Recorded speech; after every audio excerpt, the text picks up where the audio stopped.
E que condições, que parâmetros que a gente tem para avaliar a restaurabilidade daquele órgão dental, né?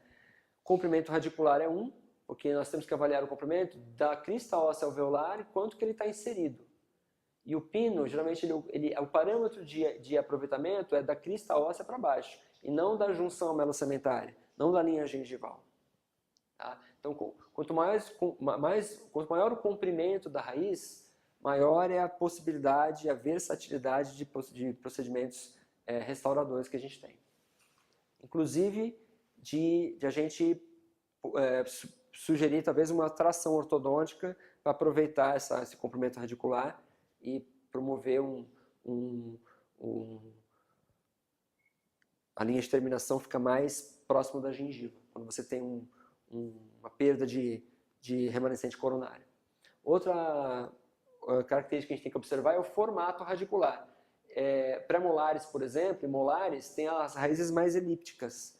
Dentes mais anteriores, as raízes são mais circulares. Então, dependendo do dente envolvido, a gente tem que levar isso em consideração. Pré-molares e molares, a gente tem que usar, às vezes, cones acessórios para poder preencher todo o conjunto. Tá? Mas o formato e o comprimento são fundamentais. O suporte periodontal também é fundamental. Como eu posso considerar a adaptação desse dente, é diferente da adaptação deste dente. Né? Eu tenho pouca inserção óssea. Aqui não tem nem tratamento endodôntico, que você falou.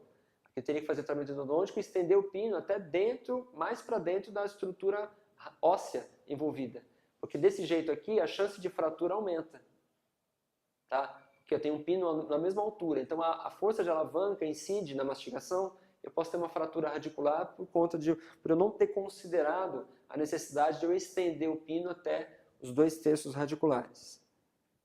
Então, o suporte periodontal é importante para a gente avaliar também. E a qualidade do tratamento endodôntico. Óbvio, se eu tenho um tratamento endodôntico irregular, eu tenho que, antes de pensar em colocar um pino, seja ele qual for, eu tenho que melhorar o tratamento endodôntico. Sanificar esse problema de lesão periapical. E antes de pensar em fazer qualquer tipo de trabalho nesse estado, eu tenho que trazer esse estado para essa condição de remissão de lesão. Aí sim eu consigo aproveitar o remanescente perfeitamente. Então essas condições, essas características são parâmetros para a gente avaliar a restaurabilidade do dente. Tá?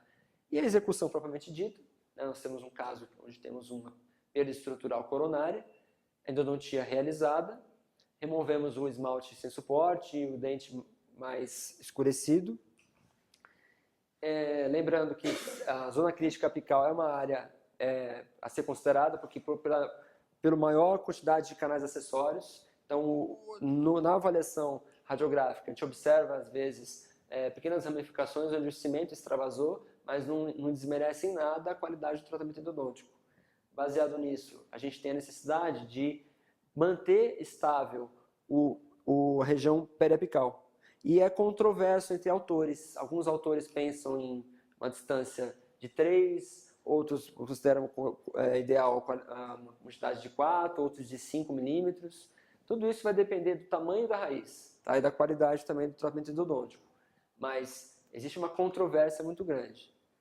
Então, geralmente, o comprimento do pino está atrelado ao comprimento coronário. Normalmente, a gente considera como mínimo 1:1. 1:1, a gente não considera 1:1 daqui para cá. A gente considera 1:1 da crista óssea até a ponta até o contato com a gutapercha. Tá? Então, nós não consideramos 1:1 da coroa até a gengiva. Nós consideramos, entre aspas, a coroa da crista óssea até a ponta da coroa. Então, a proporção coronária vai da crista óssea e não da ponta da gengiva. De biomecânica, tá? De assegurar que essas paredes radiculares não fraturem. E o ideal seria sempre o dobro do comprimento de pino para o tamanho do comprimento da coroa, em altura. Okay? Então essa situação aqui ela é controversa. Para alguns autores é 3, para alguns autores é 4, para outros autores é 5 milímetros de mínimo de preservação do coto ali de gutapercha preservado na região apical. Okay? Além disso, a gente tem que sempre considerar que na hora da desobturação é favorável que a gente comece com espátula quente, calcador de paiva, até o limite que é possível. E depois disso, a gente uniformiza as bordas dessa gutta-percha com uma broca de Gates, que tem um poder de corte menor. Depois nós entramos com uma broca de largo, que a broca de largo lá é parecida com a broca de Gates, também tem a ponta inativa. E existe a broca de piso, que ultimamente é pouco comercializado, onde ela não tem a ponta inativa, ela é totalmente ativa, ela é mais longa. Então ela consegue, você tem um poder de corte mais alongado também, quase toda a haste. Mas ela é mais perigosa porque ela tem a ponta ativa, você pode puxar toda a gutta-percha. Então o ideal é você fazer isso porque se você faz desde o início aqui a utilização de uma broca, instrumento rotatório, você pode enrolar a gutta-percha e ela sair por completo. Então você começa com uma espátula quente, depois você vai escalonando, você mede e comprova com uma radiografia.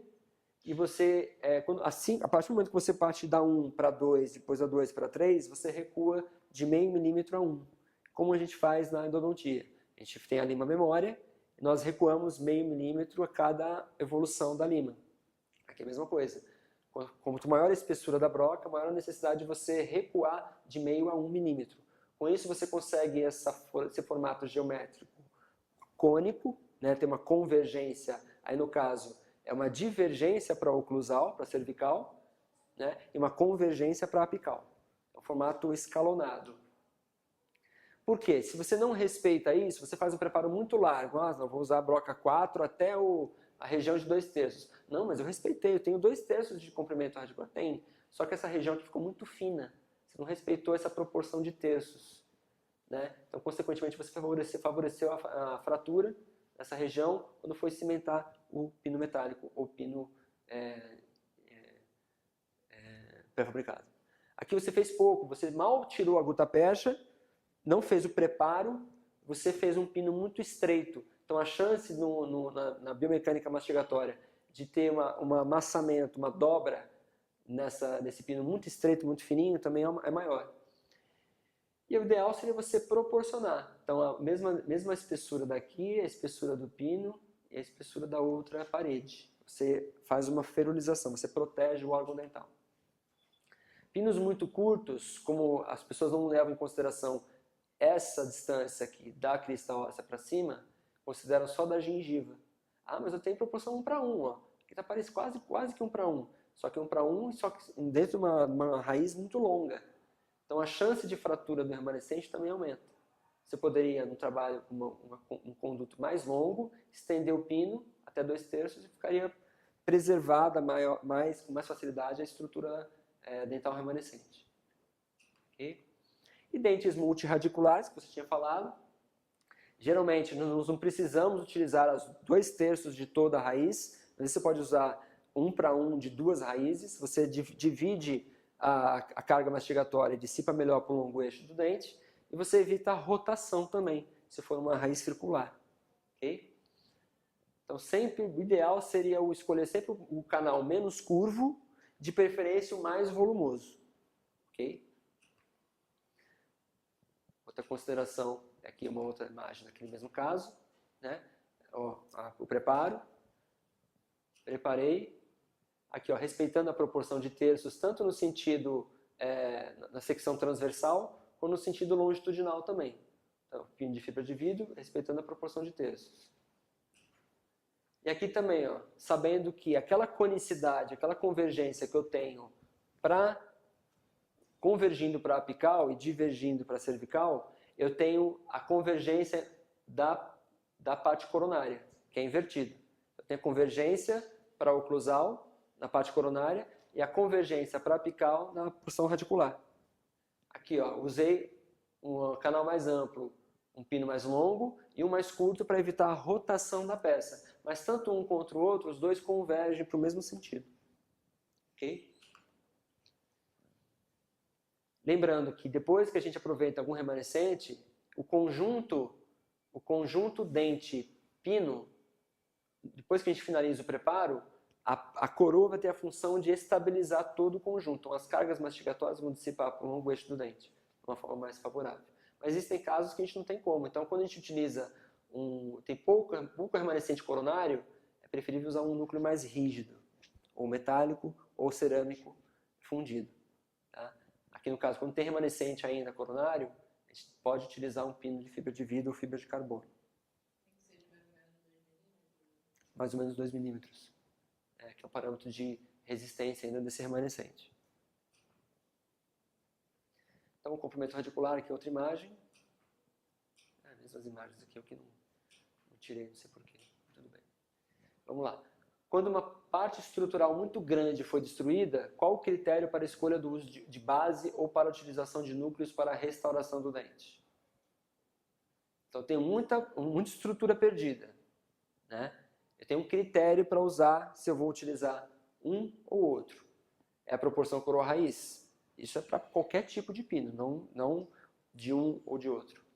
Posição do dente no arco, talvez, influencia mais na biomecânica de prótese parcial fixa.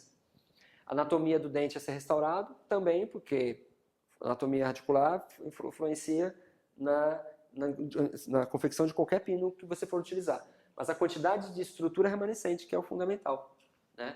Porque dependendo da altura de remanescente, você pode utilizar um pino pré-fabricado ou, se for uma altura mínima, você parte para um núcleo metálico fundido. Okay? E aí, basicamente, os tipos de preparo, né? Geralmente nós partimos para coroas totais. Quando nós temos a possibilidade aqui de ter uma restauração direta, nós podemos confeccionar diretamente, facilmente, com uma resina acrílica, uma resina foto, quer dizer, ou a gente parte para uma coroa parcial. Mas e quando a destruição é muito maior? A gente perde estrutura coronária, perde sustentação, perde completamente remanescente coronário, a gente não tem outra opção que não partir para uma coroa total. Então, quando você tem uma perda muito grande de estrutura remanescente, você tem que lançar mão de alguma restauração que devolva todo o formato anatômico. Tá? Então, o que seria uma coroa total? É um tipo de preparo que abrange todas as faces da porção coronária do dente.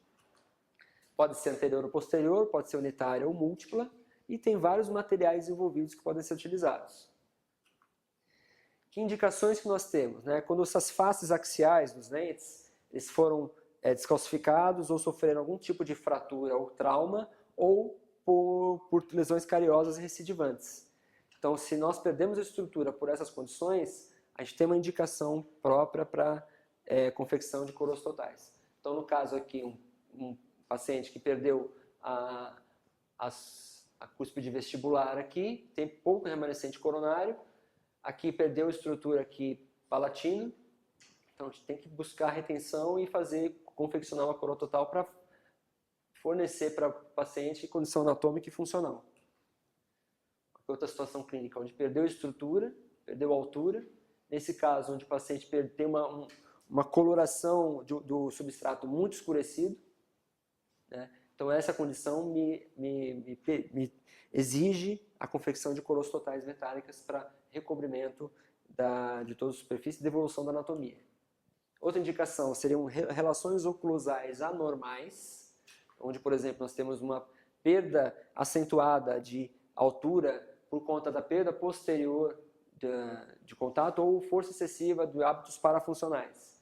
Então, eu só consigo reabilitar esse paciente através de um tratamento com miorrelaxantes ou terapias de placas miorrelaxantes, associado posteriormente ao aumento da dimensão vertical que ele perdeu, através de coroas protéticas também. Eu não consigo, com uma restauração direta, ter a resistência mecânica, por melhor que seja a resina, suportar essas cargas. Então, somente trabalhando em toda essa estrutura, fazendo pinos intrarradiculares, confecção de preparos adequados, confecção de coroas que reabilitem funcionalmente esse paciente. Outra indicação seriam exigências biomecânicas do planejamento do trabalho protético. Ou seja, vou fazer a restauração, ou essa restauração já estava existente, só que a parede remanescente é muito frágil, eu vou insistir numa restauração direta ou já parto para um trabalho protético que me dê condição de o paciente não ter risco de fratura, né? Então a exigência biomecânica é fundamental. Outra indicação seriam anomalias de forma, estrutura e posição, né? Ou situações que uma coroa parcial são contraindicadas. Tá? Então, por exemplo, você tem melogênies ou dentinogênies imperfeitas, e você tem dentes conóides ou agenesias, você pode reconstruir esses dentes proteticamente ou diretamente com resina, só que as resinas são limitantes, elas têm um problema de, a longo prazo, ficarem porosas, foscas, opacas. Então é preferível, às vezes, você lançar mão de reconstruções ou com laminados cerâmicos ou com coroas totais, dependendo do formato do dente. Contraindicação, né? Quando uma coroa parcial ela for capaz de prover retenção e resistência suficiente. Então, se a gente pode preservar a estrutura dentária e com a coroa parcial a gente consegue solucionar o problema, para que você vai desgastar mais e fazer a coroa total? Né? Então, a gente tem que pensar nesse sentido. Aqui, no caso, uma onlay, e aqui uma overlay, né? O pessoal hoje está chamando de overlay, mas é uma onlay. Tem recobrimento de cúspide, é onlay. Quando recobre todas as cúspides, alguns autores ali, para ficar mais evidente aí, se chamam de overlay, mas toda overlay é uma onlay. Vantagens dessas coroas totais, elas preenchem todos os requisitos mecânicos de um retentor. Elas têm maior área de superfície, pelo maior desgaste, retém melhor, você corrige formas axiais de um dente que está girovertido, por exemplo, você consegue reposicionar, fazer a coroa de uma posição mais correta. São mais retentivas que as MOD onlays e as 4/5, porque tem mais área de superfície, é uma coisa lógica. Tá? E é fácil você obter o paralelismo porque você consegue visualizar todas as paredes, né? Coisa que nas parciais é um pouco mais difícil, você tem que ter um posicionamento das brocas, às vezes você tem que tirar a broca da sua caneta de alta rotação e testar, ver se tem algum tipo de retenção, é mais trabalhosa de se fazer. Então as coroas totais, nesse sentido, ela é mais vantajosa. Como desvantagens, seria o grande desgaste da estrutura dental, óbvio, se eu tenho que aumentar o desgaste é por um motivo específico. Apesar do grande desgaste, é uma forma de você preservar de acordo com o seu planejamento prévio. Tá? Tem uma maior dificuldade de reproduzir o contorno original, ou adequado para reduzir a retenção de placa. Depende. Se você fizer o preparo correto, e você fizer a avaliação correta do periodonto, e as provas secas antes da cimentação final, você assegurou que não tem um sobrecontorno, você não promove a retenção de placa. Você vai assegurar a longevidade. Injúrias ao periodonto nas terminações subgengivais. Também depende. Se você for cuidadoso e respeitar aqueles meio milímetros intrasulculares, você também não vai provocar injúrias. Mas em comparação com a coroa parcial, você faz menos desgaste, você faz mais desgaste mesmo, você está mais sujeito a gerar lesão do periodonto. Ok? Nos dentes posteriores, normalmente nós fazemos uma sequência de desgastes. Algumas técnicas começam com reduções axiais, outras técnicas começam com reduções oclusais. Didaticamente eu separei, mas tem que ter uma redução oclusal, tem que ter uma redução axial, tanto vestibular lingual quanto proximais, e tem que existir um bisel da cúspide funcional para o material ter uma uniformidade de espessura, e depois tudo isso um bom acabamento. As pontas diamantadas, já falei que elas têm que ser de preferência novas, com alta refrigeração, né? Então o formato geométrico do preparo vai depender do formato geométrico das pontas diamantadas. É interdependente. Não adianta a gente pensar em fazer um preparo para coroa total com uma broca em chama-livela. Isso não está adequado. Se você fizer com esse tipo de broca, automaticamente você vai fazer um preparo errado, com formato geométrico irregular. Então existem vários kits existentes no mercado, cada um com uma especificidade, mas geralmente com os kits completos nós temos vários formatos de pontas diamantadas, algumas cônicas com ponta arredondada, degrau inclinado 135 graus, dependendo da técnica, o tipo de broca a ser utilizado. E o formato geométrico executa um desgaste específico. Nós temos brocas cilíndricas, brocas cônicas e brocas esféricas. Nós realizamos os preparos de acordo com o formato geométrico da ponta diamantada. E o final, tem que ter a ideia em mente que o formato geométrico tem que estar visualmente na sua cabeça. Não adianta a gente pensar em fazer o linha de término se eu não desgastei a curvatura do equador dental. Eu tenho que primeiro chegar do equador até que a ponta da broca, sem fazer uma inclinação excessiva, chegue na linha de terminação. Então eu tenho que ter inclinações que preservem aqui o órgão pulpar.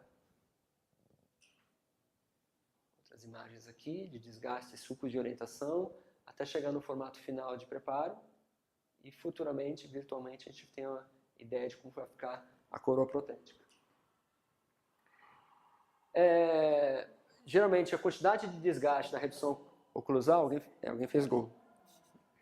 A quantidade de desgaste na redução oclusal tem diferença de acordo com os materiais empregados. Então as totais metálicas têm uma quantidade de desgaste de 1,5 a 1, na cúspide funcional e da não funcional. Metalocerâmica tem um desgaste maior, porque tem que acomodar metal e cerâmica. A metaloplástica também tem metal e cerâmica também, mas geralmente é pouco utilizado hoje em dia. As coroas totais metaloplásticas são as coroas antigas de vinir, onde toda ela era metálica, só a parte vestibular era estética. Né? E as coroas de cerâmica pura, as coroas de cerâmicas, geralmente tem um desgaste um pouquinho maior. Então nós temos aqui a altura do preparo condizente com o tamanho da altura da broca. É interessante a gente sempre usar um espessímetro para medir a ponta, a quantidade a diâmetro da broca aqui com o espessímetro. Então dependendo da região, o tipo de material, você vai fazer mais ou menos desgaste. Nos biséis das cúspides funcionais, a dimensão dele varia conforme o material também empregado. Total metálica, metalocerâmica, metaloplástica ou coroa cerâmica pura. Então o bisel basicamente é o chanfrado de uma quina, é você suavizar a quina viva.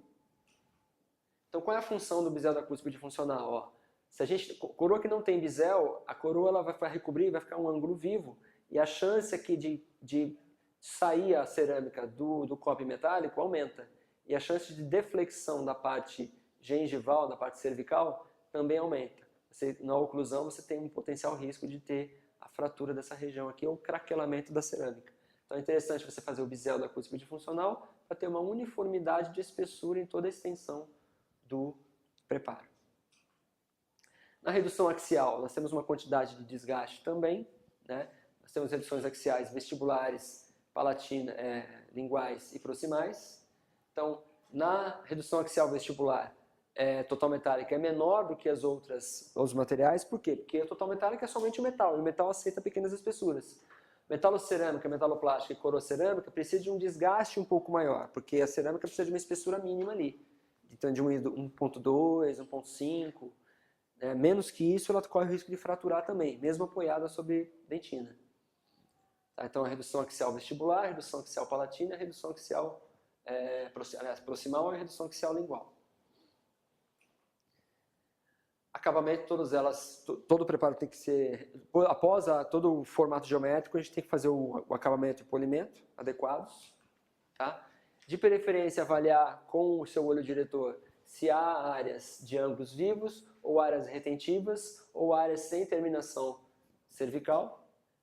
Tá? De preferência, evitar ângulos vivos e evitar o efeito guarda-chuva do preparo. Conforme a gente usa uma broca cônica com ponta arredondada, é uma tendência a gente fazer esse formato de guarda-chuva. Aí é importante no final, no acabamento, no ato da moldagem, você fazer uma ligeira correção aqui dessa curvatura aqui, ou até um bisel se for uma metalocerâmica.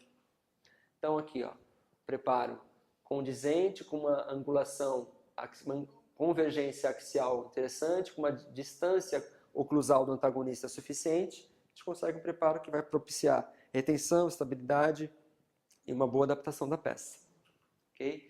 Nos dentes anteriores é basicamente a mesma coisa, só que ao invés da redução oclusal, a gente faz uma redução incisal. Tudo isso para ter um espaço com o dente antagonista. Tá? Os mesmos sucos de orientação, também quem quer fazer essa técnica. Redução incisal, redução axial. E a importância da redução axial palatina somente até a região de cíngulo. A gente nunca pode unir a região de terminação cervical até a ponta de incisal, porque você perde a retenção nessa região, que é a única retenção que a região palatina dá, que é a região de cíngulo, que é o terço cervical da região palatina. Sem contar que se você fizer um desgaste reto, você vai ficar muito próximo da câmara pulpar. Maior risco de potencializar os sintomas. Então o ideal seria você preservar a região de cíngulo. Desgaste da concavidade palatina. Foto. Qual? Aqui uma imagem mostrando que quando você perde essa altura de desgaste axial, que também é convergente 6 graus, mas até a região de cíngulo, você perde retenção. A chance da prótese deslocar no movimento de incisão do alimento aumenta, porque o dente antagonista vai tocar e vai tender a deslocar para vestibular. Tá? É interessante a gente sempre preservar essa parede aqui para conseguir estabilidade da peça. Desgaste da concavidade palatina e o acabamento também. Então, outra imagem aqui do preparo para coroa total, né? Aqui, no caso, a broca fica inclinada no longo eixo do dente para fazer o desgaste axial da parte cervical, mas os 2/3 incisais você faz uma outra inclinação, respeitando a anatomia interna do dente. E no final, a linha de terminação, você pode utilizar o degrau inclinado 135 graus, que esses 135 graus, esse chapéuzinho de palhaço, ele fica dentro do sulco gengival. Tem exatamente meio milímetro. Você medir aqui, ó, esse sulco gengival, então a dimensão desse degrau inclinado tem meio milímetro, exatamente. É mais fácil você trabalhar com essa broca no final. Então a espessura também de uma coroa total anterior vai depender do material empregado. Okay? Obtemos um bom preparo. Esse preparo tem que ser bem acabado para depois a gente confeccionar uma coroa total que permite que o paciente higienize, não sobrecarregue o tecido gengival e você tenha uma boa adaptação da peça. E tanto faz esse formato geométrico que eu falo, de conicidade, de convergência, altura de paredes, vale tanto para um núcleo de preenchimento com pino de fibra de vidro, quanto o núcleo metálico fundido, e o próprio munhão do implante vai também ter esse formato cônico também. Tá? Então não é uma exclusividade de dente saudável, de dente vital ou dente não vital. E o modelo, tudo isso para a gente conseguir um modelo também que reproduza todas essas características e o técnico confeccionar os trabalhos da melhor forma possível.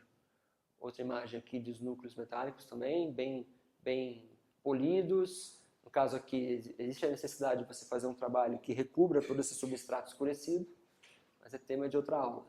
Uma boa moldagem vai obter, consequentemente, um bom modelo. Então, um bom modelo bem delimitado, o laboratório vai fazer uma peça da melhor forma possível e você vai ter menos dor de cabeça na hora de ajustar essa peça em boca. Então, um trabalho que tem um substrato, apesar de escurecido, você consegue fazer um trabalho protético que recubra e acerte a coloração dos remanescentes dentais. Parcialmente, a gente tem o contrário das coroas totais, que seria a preservação da estrutura coronária, tá? Sem comprometer retenção e resistência. Não é porque eu desgasto menos que eu não vou ter retenção. Eu desgasto menos com características das paredes que tornam elas passíveis de execução e manter a resistência e retenção. Tá? Sempre conservando a estrutura dental, desde que a estrutura dental esteja bem saudável. Também podem ser anteriores e posteriores, podem ser unitárias ou retentoras de prótese parcial fixa, entre aspas, que eu coloquei, porque eu coloquei para vocês que o ideal seria um bom retentor de prótese parcial fixa, coroas totais, mas próteses parciais fixas curtas podem ser utilizadas coroas parciais. E de vários materiais possíveis hoje em dia.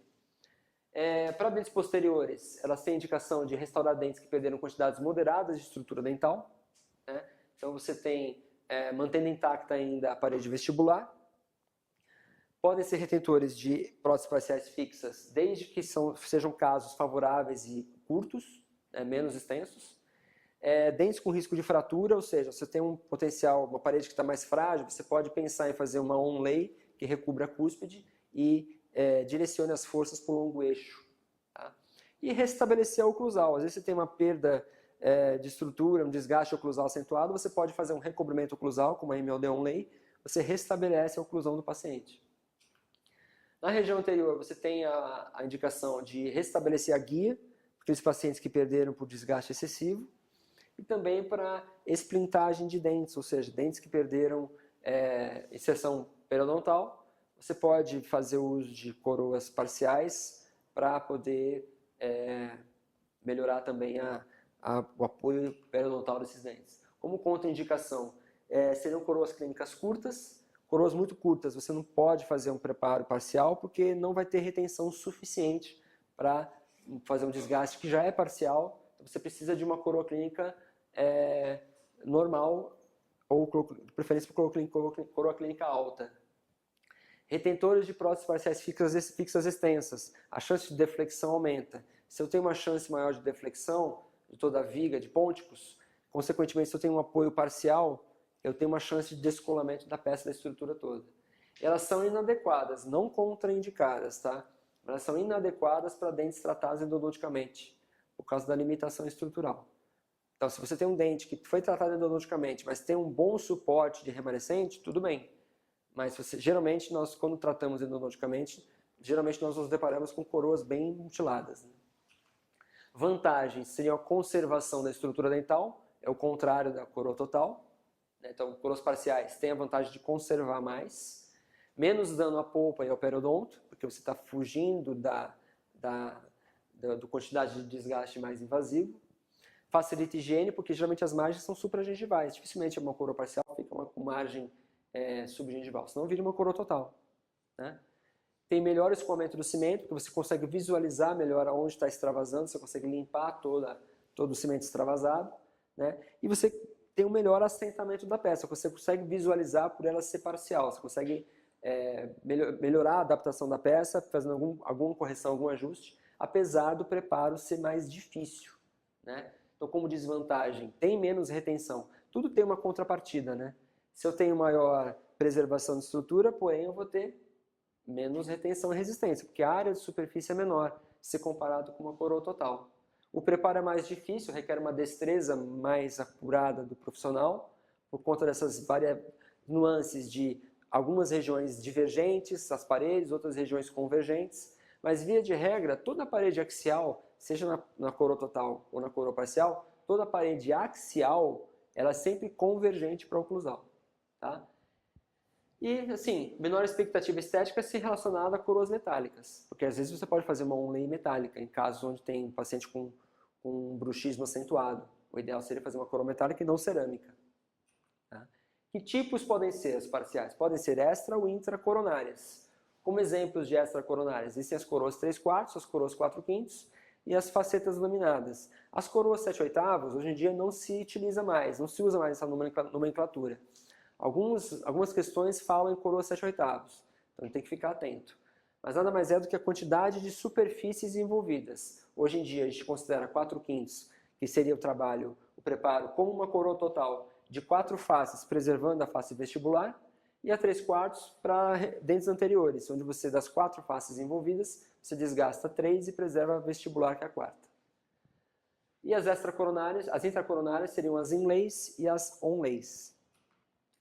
Podem ser metálicas ou podem ser estéticas, seja de resina, seja de cerâmica. Extracoronários, você faz um preparo parecido com a coroa total. Você faz a mesma redução oclusal, faz a mesma redução, ou incisal, né?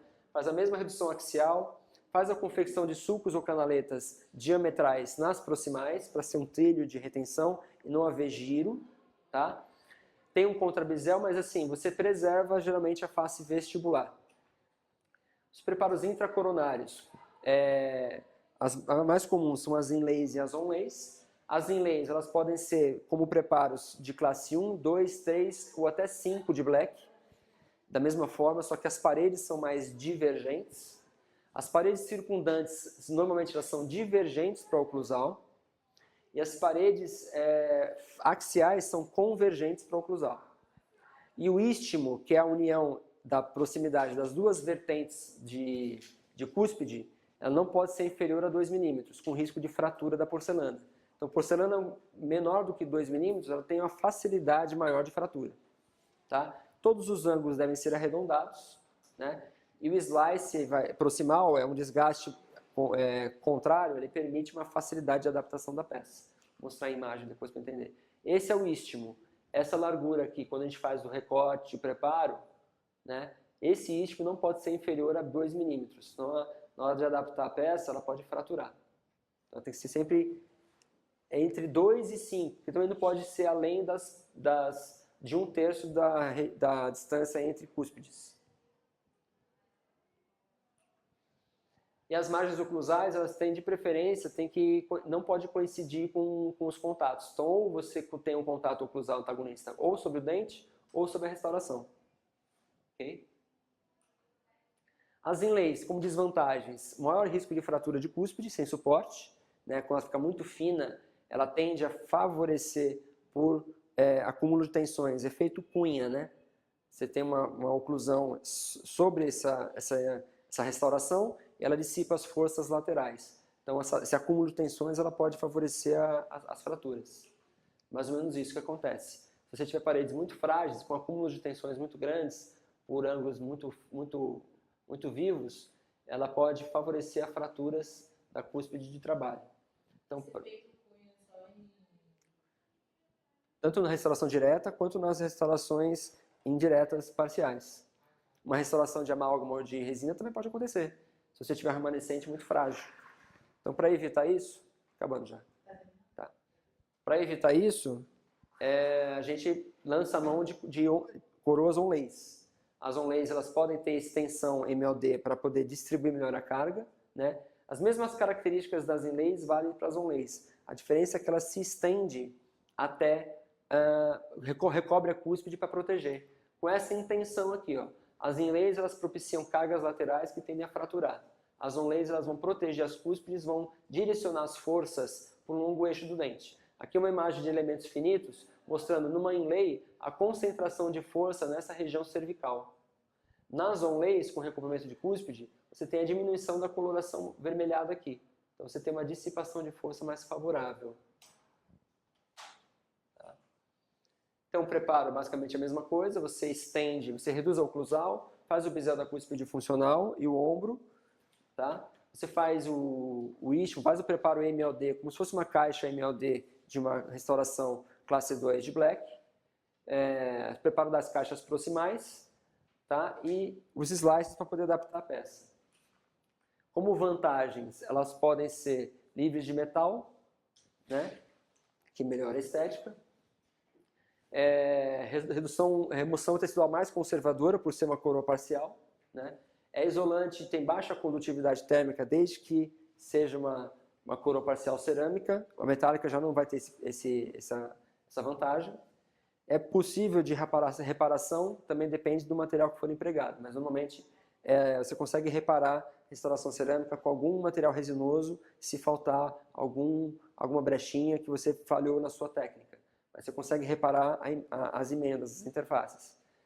E como ela é suportada sobre dentes, sobre dentina, ela tem uma boa qualidade física, propriedade física em relação por ela estar apoiada sobre dentina.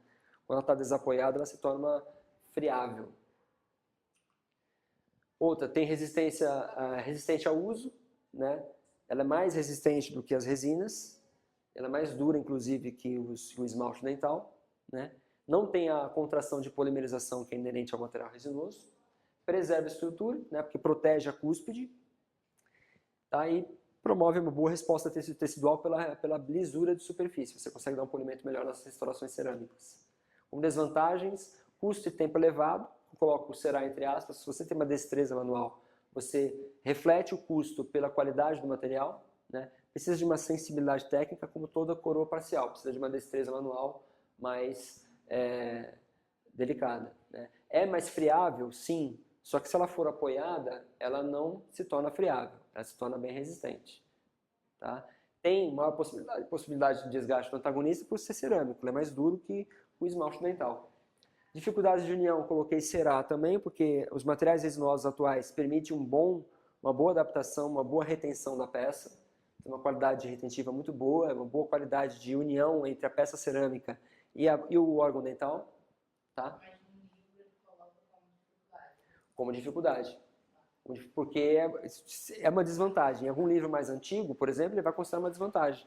Hoje em dia, com os cimentos resinosos tão excelentes que existem, ele promove a união química da cerâmica com ácido fluorídrico e silano, promove a união química com a hibridização, né, ácido fosfórico e adesivo no órgão dental. Então, essa união química é muito mais efetiva. Aqui um exemplo, vocês verem que a coroa parcial precisa as mesmas brocas, ó, com aquela convergência, conicidade, só que invertido, porque eu tenho que ter uma divergência para oclusal nas paredes circundantes. E nas paredes axiais, que aí sim é convergente para oclusal, como é na coroa total. Mas há uma necessidade, uma destreza manual, de você tirar a broca, posicionar, ver se tem uma divergência mais uniforme. Mas depende de uma destreza manual maior. Mas é um recurso de você preservar a estrutura dental. Um exemplo aqui de um preenchimento, onde foi feita uma coroa parcial, adequação dos preparos, ó, olho diretor, fecha um olho, mira, a gente consegue enxergar toda a linha de término e essa parede axial aqui, ó, convergente para oclusal. Essas paredes aqui, ó, axiais, são divergentes para a oclusal. São mais abertas, permite que a peça seja encaixada ali. Foi feito no modelo, foi feita a confecção cerâmica no modelo, preparo com ácido fluorídrico da peça, o aspecto de giz, né, a silanização e uso de adesivo. Foi feito a mesma coisa no órgão dental, ácido fosfórico, sistema adesivo, colocado cimento resinoso, adaptado, removido o excesso, polimerizado e dado o acabamento final. E os laminados cerâmicos, né, essa mesma imagem tem no módulo 2, mas para ficar fazendo parte do módulo 1 também eu incluí.